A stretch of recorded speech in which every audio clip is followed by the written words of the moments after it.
জেলা কমিটি সভা প্রতি মাসে হয়। 12/11/2019 তারিখ ঝাড়গ্রাম জেলা সম্মেলন হয়। 31 জনের জেলা কমিটি গঠন করা হয় এবং 5 জনের আমন্ত্রিত সদস্য নেওয়া হয়। আমাদের জেলায় 15টি আঞ্চলিক কমিটি নিয়ে গঠিত হয়। 4টি প্রাথমিক কমিটি কনভেনশনের মাধ্যমে গঠন করা হয়েছে, কিন্তু বাকি যে প্রাথমিক কমিটিগুলো আছে সেগুলো আমরা যে পরিস্থিতি সেই পরিস্থিতি কথা চিন্তা করে ওখানে প্রাথমিক কমিটি বসাই হয়নি, এইরকম একটা পরিস্থিতি, যার ফলে 4টি কমিটিতে কোনো রকম আমরা ওখানে কমিটি গঠন করতে পেরেছি। বাকি প্রাথমিক কমিটিগুলো গঠন করার পরিকল্পনা চলছে।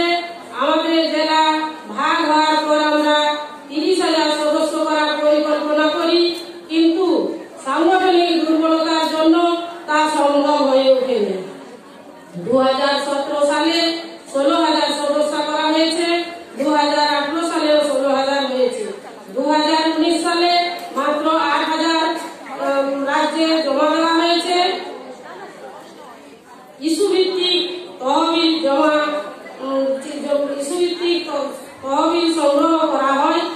আমাদের জেলার নিজস্ব অফিস ঘর আছে।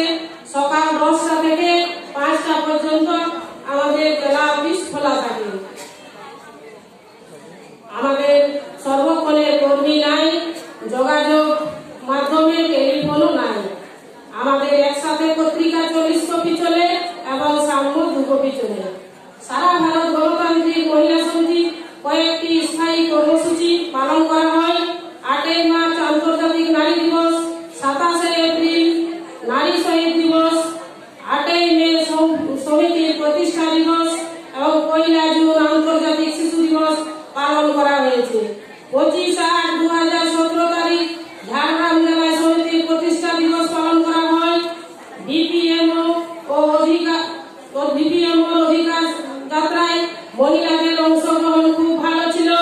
এছাড়াও পঞ্চায়েত নির্বাচনে প্রতিদ্বন্দ্বিতা করা থেকে শুরু করে মিছিল, মিটিং, পথসভাতেও মহিলাদের অংশগ্রহণ ছিল ভালো।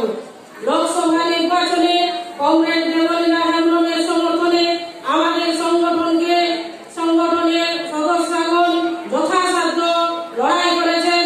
জেলার পক্ষ থেকে প্রচারপত্র ছাপিয়ে বাড়ি বাড়ি বিলি করা হয়েছে। ব্রিগেডের জনসভাতে আমাদের জেলা মহিলাদের অংশগ্রহণ ভালো ছিল। 23 ভালো ছিল এবং আমাদের যে ঝাড়গ্রাম জেলার যে পরিস্থিতি, একদিকে ঝাড়খণ্ড বর্ডার এবং একদিকে উড়িষ্যা বর্ডার, যার ফলে একদিকে পাহাড়ি এলাকা এবং একদিকে জঙ্গল এলাকা।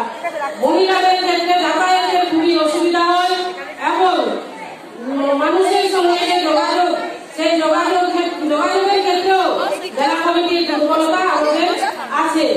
পরবর্তী সময়ে আমাদের সম্মেলনের মাধ্যমে যে শপথ গ্রহণ করা হয়েছিল, সেখানে আমরা সিদ্ধান্ত নিয়েছি যে আগামী দিনে আমাদের সংগঠনকে শক্তিশালী করার জন্য আমাদের নতুন জেলা কমিটি তৈরি হয়েছে